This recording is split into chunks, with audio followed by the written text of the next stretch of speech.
My name is Brooke Landry, and I'm 36 years old. On paper, my life looks fine. That's the word people use when they're skimming instead of really reading. Fine. Stable. Solid. The kind of life where your bills are on auto pay, your credit score is boringly high, and your dishwasher hums every night at exactly 10:15 p.m. because off-peak power rates save a few dollars a month. I own a modest two-bedroom apartment in a decent part of the city. Nothing fancy, but the walls are mine, the mortgage is mine, the chipped baseboard by the hallway closet is mine. I work in back-end systems for a mid-sized tech company. No glamorous app launches, no viral campaigns, just quiet infrastructure that doesn't crash. I'm the woman who always has a backup charger in her bag and a spreadsheet for everything. Budgets, meal planning, vacation days, you name it. For the last year and a half, I shared this apartment with my boyfriend, Liam Carter. He's 36 too, works in real estate, the social kind of job that involves handshakes, confident smiles, and perfectly timed jokes. His Instagram is a grid of polished photos, rooftop cocktails, open house selfies, sunsets with inspirational captions. He has a rotating collection of blazers and an entire drawer full of cologne I keep meaning to organize. Technically, the apartment is in my name. The lease, the utilities, the internet, the phone plan, we did what made sense on paper. And what made sense was that the person who loved spreadsheets handled the paperwork. He moved in when his last place had a mold problem. At first it was temporary. Then the temporary stretched, like elastic that never quite snapped back. We fell into a rhythm.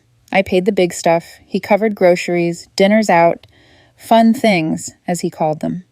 I made more money. I told myself it balanced out. We were a team. At least that's what I thought. If you'd looked at us from the outside 2 months ago, you probably would have called us stable. We had a joint Costco membership, a shared calendar app, a running list of shows to watch together. He left his socks everywhere. I pretended not to mind. He teased me for labeling the pantry shelves. I teased him for never knowing where anything was. It was domestic, normal, fine. And then something shifted. It started small enough that if I write it down now, it sounds petty. He was on his phone more, not just scrolling absent-mindedly, but fully absorbed, screen tilted slightly away from me. He'd get quiet mid-conversation, eyes drifting to notifications, thumb moving faster than he realized. "Work?" I'd ask, more casual than I felt. "Yeah," he'd say, sliding the phone face down. "Market's wild right now." He smiled when he said it, kissed my forehead, reached for my hand, all the right motions, almost convincing enough to make the unease in my chest feel dramatic and paranoid. That's the thing about trust. You don't notice when it's whole. You only feel it when it's already cracked. About 2 months before everything blew up, Liam started to feel far away. He would sit on the couch with me and somehow be in a different room entirely. When I pushed, softly, because I hate being the nagging girlfriend, he blamed work, the economy, just being in my head. Every answer was vague enough to be plausible and gentle enough to shut me up. I wanted to believe him, so I did. Then came the Tuesday. I remember because I had wrapped up a long day fixing a deployment issue and decided to pick up his favorite takeout on the way home. There's this noodle place he loves, ridiculously overpriced, but he always lights up when he sees the logo on the bag. I figured if something was wrong, a bowl of spicy ramen and dumplings might at least soften the edges. By the time I reached our floor, the smell had filled the elevator. Warm, comforting, like I was carrying a peace offering to a war I didn't understand yet. I opened the door with my hip. Liam was on the couch, the TV on low, blue light flickering over his face. His phone was in his hand, his eyes locked on the screen. He didn't look up right away. "Hey," I said, setting the bags on the coffee table. "Got that noodle place you love." He put his phone down slowly, like he was closing a tab in his head.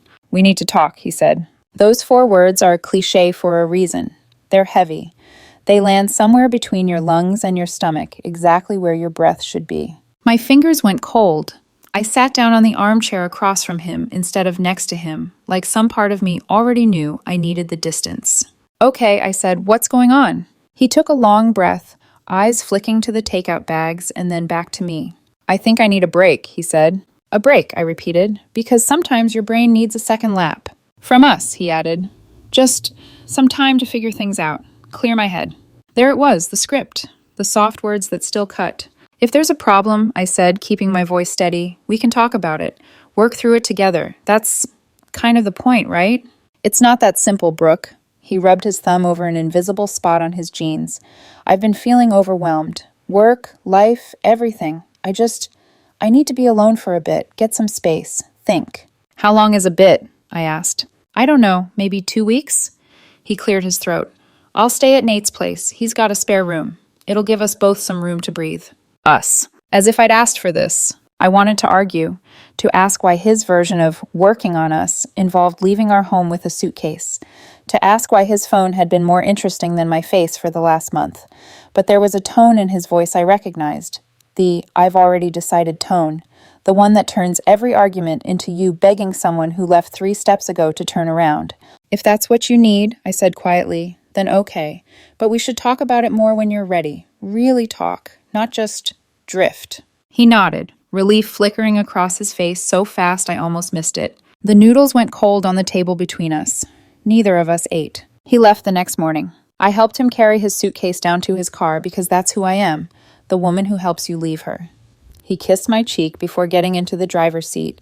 The gesture was practiced, muscle memory. There was no warmth in it. Text me when you get there, I said. Yeah, of course. He smiled, but his eyes were already somewhere else. The first week was hell. Every notification on my phone made my heart jump. Every buzz could be him saying he'd made a mistake, that he wanted to come home, that this was all just a weird, brief lapse in judgment. Instead, I got, I'm okay, just need more time, or long day, crashing, talk later. Vague little sentences that managed to say nothing at all. I threw myself into work. I stayed late, volunteered for things I usually avoided, pretended that debugging a tricky issue could fill the vacuum where Liam's presence used to be. At night, the apartment felt too big. I noticed every creak, every hum. The dishwasher sounded louder without his commentary talking over it. I kept telling myself, 2 weeks. People take space and come back. That happens. This isn't necessarily the end. On day 12, my phone lit up with his name. Hey, can I swing by later to grab some more clothes? That was it. No, how are you? No hint of a conclusion. Just logistics. Sure, I typed. I'll be home after 6. I spent the afternoon with my stomach in knots. I straightened things that were already straight, wiped down surfaces that didn't need it. I changed my shirt twice. I told myself I wasn't hoping for anything, which was a lie. At 6:22 p.m., there was a knock at the door. I opened it, and the first thing I saw wasn't his face. It was the necklace. A slim silver chain with a small, intricate pendant resting just below his collarbone. Not flashy, but distinctive. Familiar in a way that made my skin prickle. I recognized it because I'd seen it before, in a photo he'd shown me years ago. A blurry snapshot of him and a brunette woman pressed together on a beach somewhere, sunlight in their hair, that same pendant glinting at his throat. That was from Vanessa, he'd said back then, half smiling. My ex. Got rid of it after we broke up. Bad memories. Apparently, bad memories have a funny way of finding their way back onto your neck. Hey, he said now, walking past me into the bedroom like he still lived here. Hey, I echoed, my eyes pinned to the chain. He grabbed a duffel bag from the closet and started pulling clothes from drawers. T-shirts, jeans, socks. The calm, practical part of my brain noted that he remembered exactly where everything was. Nice necklace, I said finally. His hand flew to it instinctively, covering the pendant. Thanks. Isn't that the one Vanessa gave you? I asked. He froze for half a second. It was tiny, barely there, but once you've been watching someone for years, you notice the micro flinches. Yeah, he said, recovering. Found it while I was going through some old stuff at Nate's. Figured I might as well wear it. It's just jewelry. Just jewelry, I repeated. The jewelry you told me you threw away because it reminded you of bad times. He sighed, shoulders tensing. It's complicated. You could try me, I said. I'm pretty good with complicated. I work in back-end systems, remember? He shook his head, annoyance flickering over his face. You wouldn't understand, he said. The words landed like a slap. My chest went cold. For a moment, all I could hear was the hum of the refrigerator and my own pulse in my ears. You're right, I said, my voice strangely calm. I don't understand why someone who supposedly needs a break to clear his head suddenly starts wearing a gift from his ex. It's not like that, he said quickly. You're making this into something it's not. Then explain it to me, I said, because from where I'm standing, this break looks a lot less like self-reflection and a lot more like something else entirely. I don't have to explain myself to you right now, he snapped, then immediately softened his tone. That's the whole point of a break, Brooke. Space, no pressure. He zipped the bag shut. The sound was too loud in the small room. I'll text you, he said, already moving toward the door. Sure, I said, you do that. The door closed behind him. The echo settled over the apartment like dust. For a long time, I just stood there, staring at the space he'd vacated, at the indent on the couch cushion where he'd sat last week, at the hook where his coat used to hang. Then something inside me shifted. Hurt has a way of sharpening things. The fuzziness cleared. The part of me that color codes spreadsheets and reads fine print woke up. I walked to my desk, sat down, opened my laptop. If he wanted space, he was going to get it. All of it. I logged into our shared phone plan, the one I pay for.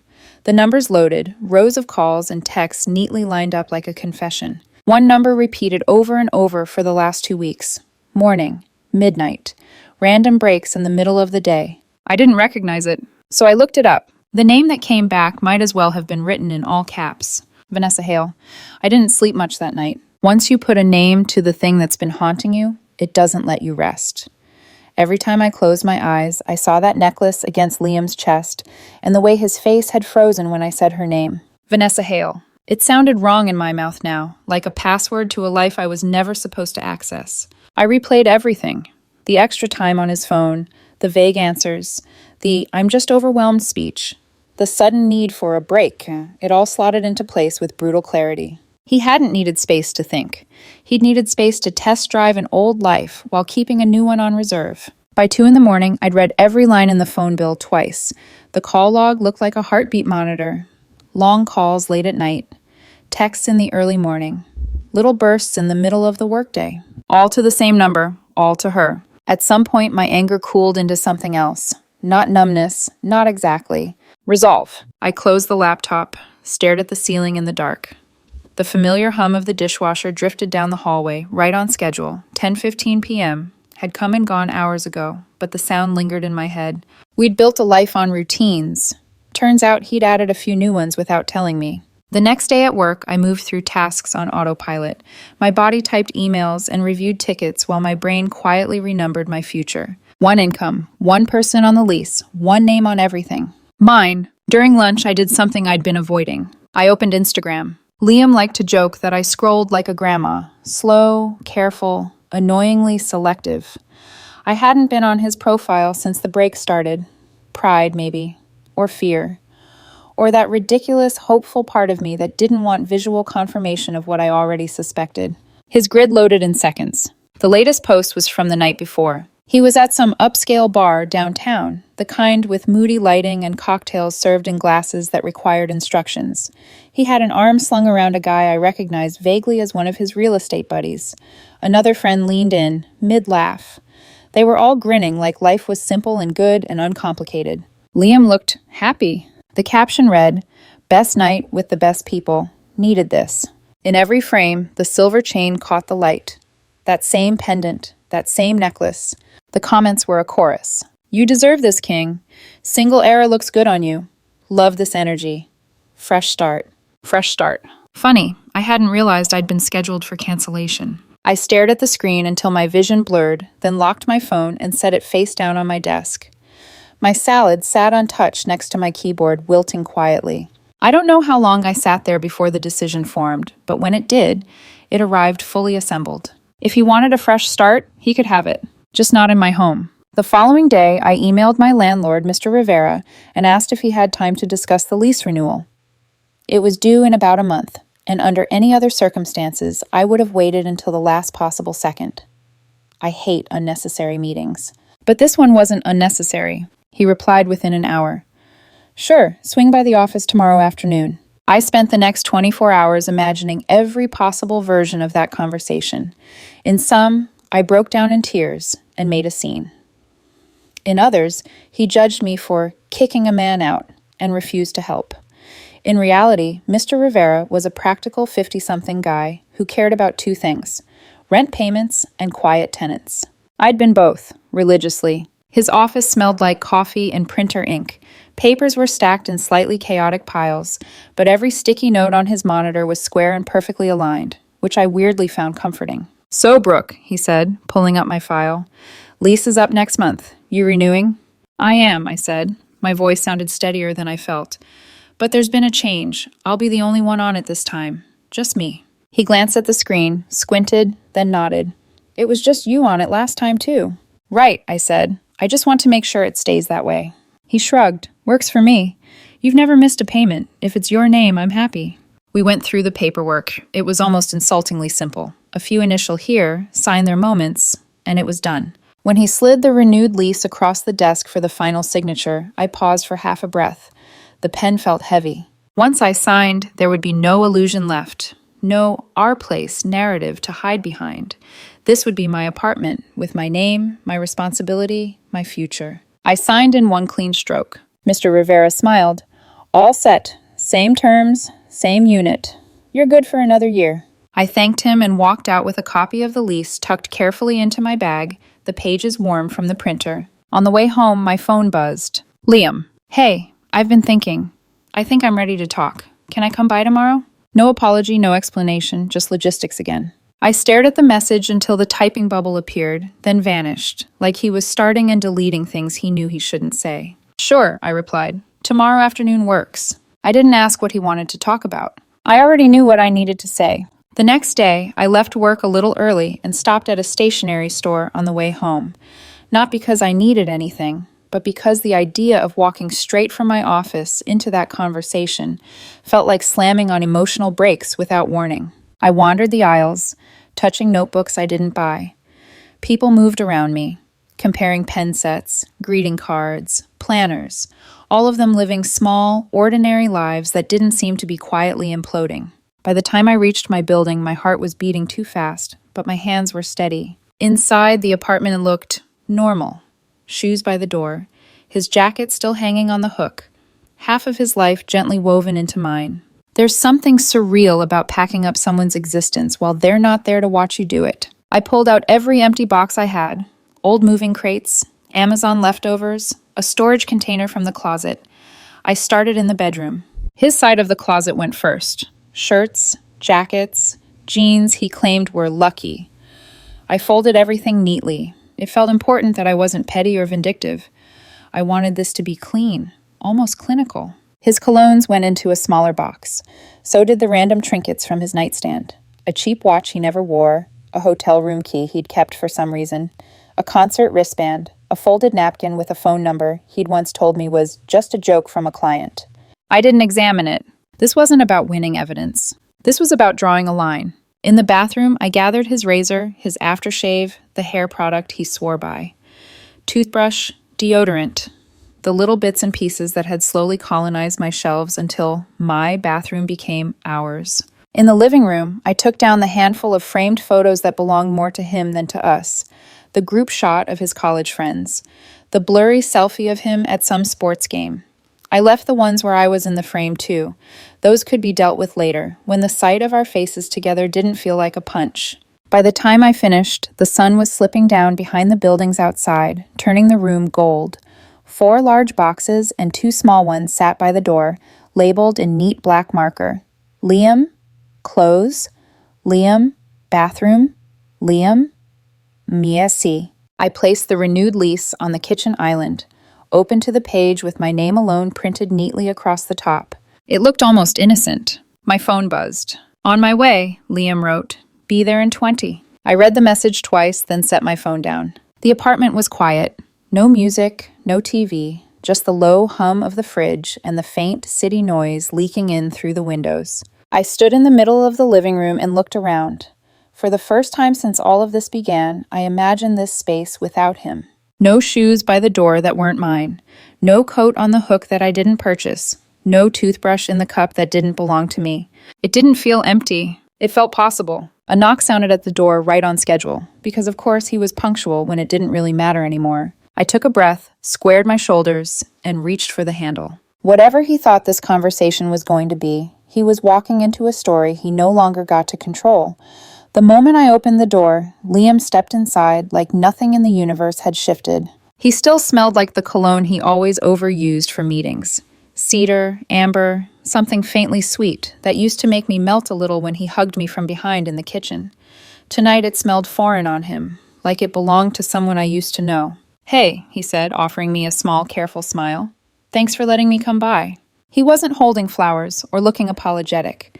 If anything, he had the expression of someone expecting a delicate conversation, maybe a few tears, a little tension, but ultimately a reset, a restart, a soft landing. His eyes drifted past me and landed on the boxes stacked by the door. He blinked once, then again. What is this?" His voice cracked somewhere between confusion and disbelief. I folded my arms across my chest, not defensively but purposefully. This wasn't a scene I wanted to perform for him. It was a truth I wanted to stand in. "Your things," I said simply. "Clothes, bathroom stuff, miscellaneous." He let out a short, disbelieving laugh. "Brooke, what? Why would you? I thought we were going to talk." "We are," I said, "and this is part of that conversation." He moved toward one of the boxes and lifted the flap like he expected to find a prank inside. Something funny, some grand gesture misinterpreted. When all he found was a stack of neatly folded shirts he hadn't bothered to fold in years, he swallowed hard. "Why did you pack my stuff?" he asked, voice rising.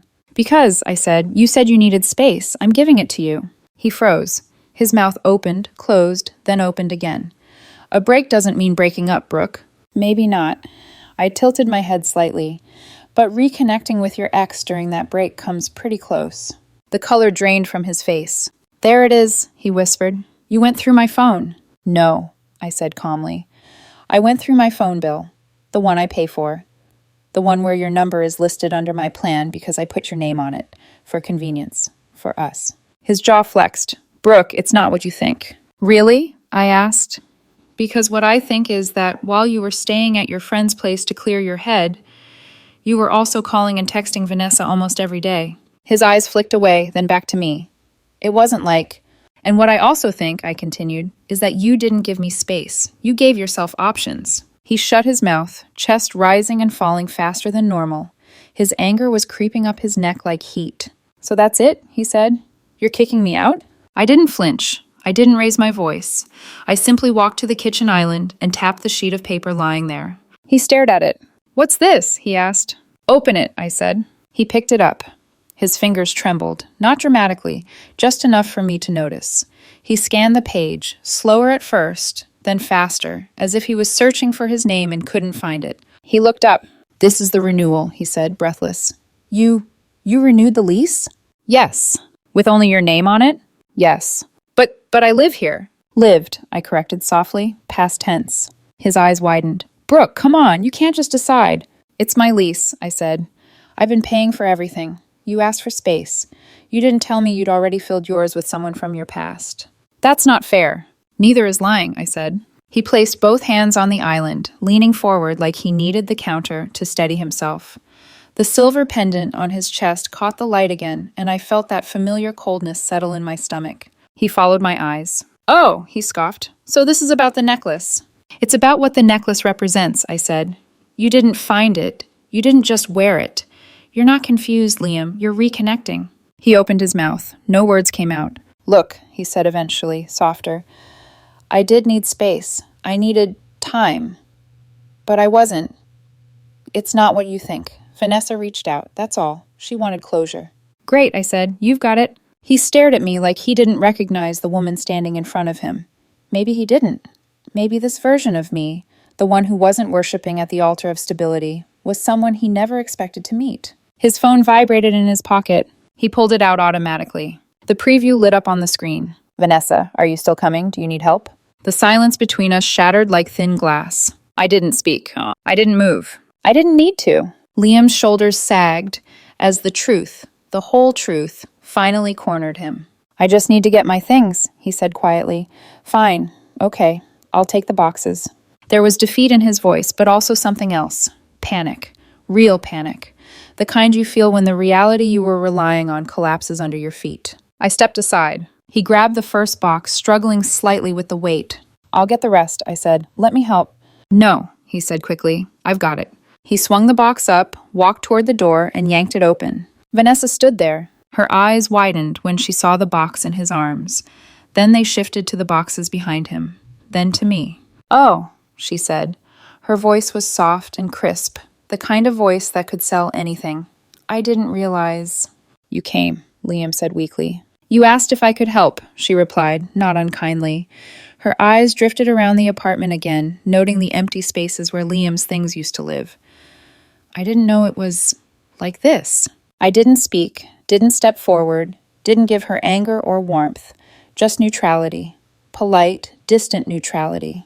It was all I owed her. Liam tried to push past her, but she caught sight of the renewed lease still on the island. Her brow furrowed. Is that the lease renewal? She asked. Liam's grip tightens on the box. Don't, Vanessa, don't.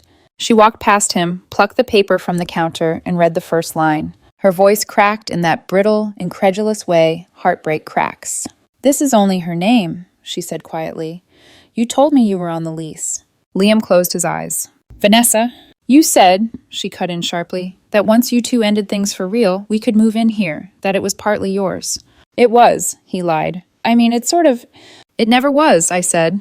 Not to hurt her, but to anchor the truth. His name has never been on anything. Not the lease, not the utilities, not the bills. Vanessa stared at him like she was seeing a man she'd never met. You lied to me again, she whispered, just like last time. The air in the room thickened. Liam's face crumpled, not in grief, but in sheer, cornered frustration. Vanessa, please. No. She stepped back, her breath shook. I'm not doing this again. I'm not your backup plan or your crash pad. I'm done. She placed the lease back on the counter with surgeon-like precision, turned toward the door, and left. Liam didn't chase her. He couldn't. She wasn't his to chase anymore. He turned back to me, eyes glassy with fear he didn't want me to see. Brooke, 3 years, he whispered. We've been together for 3 years. Doesn't that count for anything? Yes, I said softly. It counts as 3 years of me showing up for you while you kept one foot in a different life. I'm done being your safety net. His voice broke. I don't have anywhere to go. You have friends, I said. Nate has a spare room, or maybe someone else you've been texting has a couch. The words were harsh, but honest.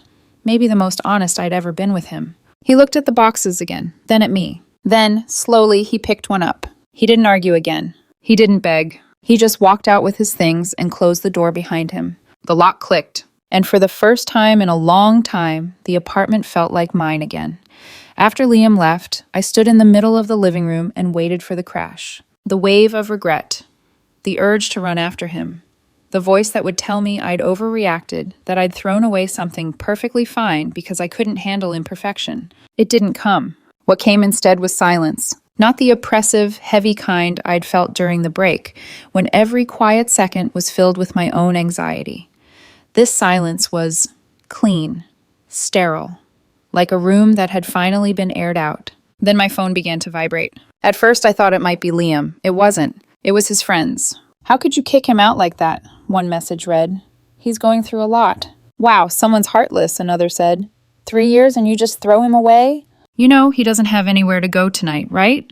They didn't mention the ex. They didn't mention the necklace. They didn't mention the break he'd requested so he could shop around emotionally while keeping my lease as a safety net. I stared at the screen for a long moment. Then I blocked each number, one by one. I didn't respond to Liam either. I didn't need to hear the edited version of what had just happened, the version where I was the villain who overreacted to a little betrayal. For the first time since he'd asked for a break, I slept. Not well, not yet, but I slept without waking up every hour to check my phone. The next few days were strange. I'd catch myself listening for his key in the lock, even though I'd already had the locks changed, and the only keys in existence were sitting in a small ceramic bowl by the door. I'd walk into the bathroom and pause at the sight of the cleared shelf where his things used to be. The emptiness echoed. But underneath the weirdness, there was something else. A lightness. A sense that the apartment had exhaled with me. A week passed. Then, too, I heard about Liam the way people always hear about each other now. Through the algorithm. A mutual friend, someone who'd managed to stay neutral through all of this, sent me a message. Hey, just so you're not blindsided if you see things online, she wrote. He's telling people you kicked him out for no reason. I'm not taking sides, but I thought you should know. I answered with a simple, thanks, I appreciate it. She hesitated, then added, for what it's worth, I know there was more to it. He's been less than honest about certain things. Later, over coffee, she filled in the blanks I hadn't asked for, but couldn't help listening to. He'd crashed on Nate's couch for a few days, she told me, but Nate's girlfriend hadn't been thrilled about the surprise roommate.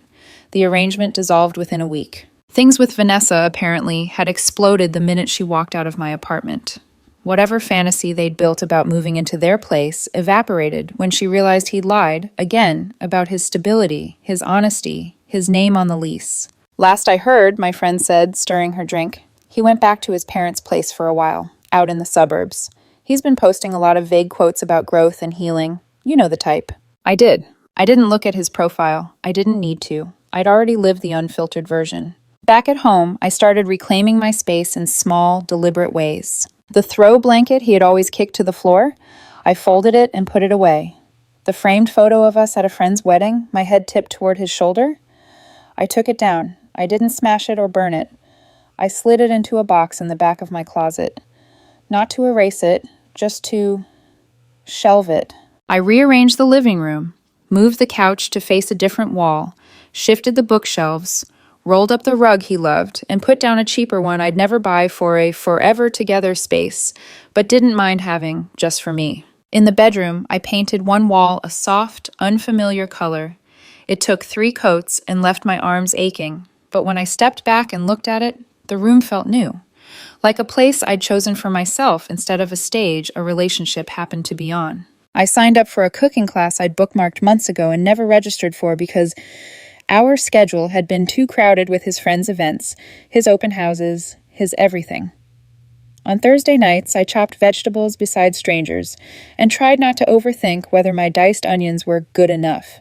I renewed my gym membership and actually went, not to wage war on my body, not to get hot for some hypothetical new partner, but because sweating and breathing hard on a treadmill felt better than sitting on my couch, scrolling through old texts and asking myself why I hadn't been enough. One afternoon, about 3 weeks after Liam moved out for good, an email landed in my inbox. The sender name looked almost unfamiliar, like seeing someone in a different context than you're used to. From Liam.Carter, new subject, I'm sorry. I hovered over the trash icon. Then I clicked it instead. The email opened with my name. Brooke, I don't know if you'll read this, but I need to say it anyway. He went on for several paragraphs. He talked about nostalgia and unresolved feelings, about how reconnecting with Vanessa had made him feel young and exciting again, like stepping back into a version of himself that didn't have mortgages and grocery lists and dishwashers that ran at 10:15 p.m. He said he'd taken me for granted, that he'd treated my stability like a permanent resource, something he could always return to, no matter how far he wandered emotionally. He admitted he'd lied, minimized, deflected. He said the word sorry 4 times. I read the email twice, once with my heartbeat in my ears, once with my brain switched back on. Then I moved it to the trash. It wasn't about whether he meant it. Maybe he did. Maybe he'd finally looked around the wreckage and realized he'd set fire to something solid for a spark that didn't last. But apologies don't rewind time. They don't unsend the messages. They don't repack the boxes. They don't unwrap the necklace from around someone's neck. Some damage can't be undone with words. A few days later, I spent a Saturday afternoon at a coffee shop near the park, the kind of place where the baristas know your order after 2 visits and every table has a different person typing away on a laptop, pretending their drink purchase is rent for the space. I was waiting for my cappuccino when I heard my name. Brooke? I turned. Vanessa stood there, a paper cup in her hand, sunglasses pushed up into her hair. She was smaller than I remembered from Liam's old photos, and exactly as striking. Not in an intimidating way, in a someone ought to have treated you better way. For a split second, my defenses shot up. This could have gone bad quickly. Accusations, defensiveness, misdirected anger. Instead, she offered a tentative half-smile. Hey, she said, do you have a minute? I did. Curiosity beat self-preservation by a hair. We moved to a small table by the window. I wasn't sure if I should say anything, she admitted, fingers worrying the cardboard sleeve around her cup. But after that night, I've been thinking about you a lot. That's mutual, I said honestly, though probably for different reasons. She huffed a humorless little laugh. Probably not as different as you think. We were quiet for a moment. I didn't know he moved in here under your name only, she said finally. He told me it was their place and that we were on the lease. That once you both realized it wasn't working, we'd have a home ready to go. I swallowed. He told you we were on my lease. She nodded. This is not new behavior for him. There was no venom in her tone, just tired recognition. He did something similar with me before, she continued, When we dated the first time, talked about our place like it was ours, but it was really mine. When we broke up, he acted shocked that he couldn't just stay. I thought of all the times he'd called my apartment our place, how I'd felt guilty for remembering my name was the only one on the paperwork, how I'd wondered if I was selfish for wanting to protect the thing I'd worked so hard for. He tried to make me feel crazy too, she said softly, like I was overreacting, like I didn't understand how much he was going through. That, at least, was familiar. We sat there, two women who had never intended to sit across from one another like this, connected by a man who'd treated our lives like interchangeable safety nets. Just so we're clear, I said, I'm not mad at you. Her shoulders dropped a fraction. I'm not mad at you either. You did what I wish I'd done the first time around. We didn't hug. We didn't exchange numbers or promise to become friends. This wasn't some shiny, tied with a bow moment. It was simpler than that. When we left, we nodded to each other like people who'd both walked through the same storm from opposite sides of the street. On my way home, I passed a pawn shop on the corner, one I'd never noticed before. In the window, shining under bad fluorescent lights, was a tray of jewelry. Rings, watches, necklaces. I didn't see his, obviously. I doubted I ever would. But for some reason, standing there, I knew. He'd sold it. Not because it hurt too much to keep, not because he wanted to symbolically let go. No, because it was practical, because he needed cash, because the necklace was never really about love or memory for him. It was a prop in whatever story he was telling himself at the time. Back at home, I unlocked my door with a key that belonged only to me. The apartment smelled faintly of fresh paint and the candle I'd lit that morning. My laptop sat open on the coffee table, a budgeting spreadsheet waiting patiently on the screen. I dropped my bag on a chair, toed off my shoes, and stood in the middle of the living room. On paper, my life still looks fine. I still have autopay set up. The dishwasher still hums at 10:15 p.m. because off-peak power rates still save a little money every month. My credit score is still boring. But there's a difference now. Before, my stability was something other people climbed onto, like a raft when their own lives sank. I built foundations and hoped they'd stay. I handed over copies of my keys to people who never really planned to build with me, just to rest here until something more exciting came along. Now the foundations are mine. The keys are mine. The decisions are mine. I learned something through all of this. You can't build a life with someone who is always looking over their shoulder at the exit, or at the person behind you, or at the fantasies of a past they can't let go of. Trust isn't just about not cheating. It's about honesty. It's about commitment. It's about showing up even when things are quiet, even when the most exciting part of your day is deciding which night to run the dishwasher. Liam couldn't do that. And I'm better off knowing that now than after a wedding, or a shared mortgage, or a baby. Sometimes the kindest thing you can do for yourself is to end the story sooner than you planned. Not because it wasn't fine, but because you realized you deserve better than fine with someone who never chose you fully. I locked the door behind me. The sound is solid, final, safe. This is my place. My name is the only one on the lease. And for the first time in a long time, that feels like enough.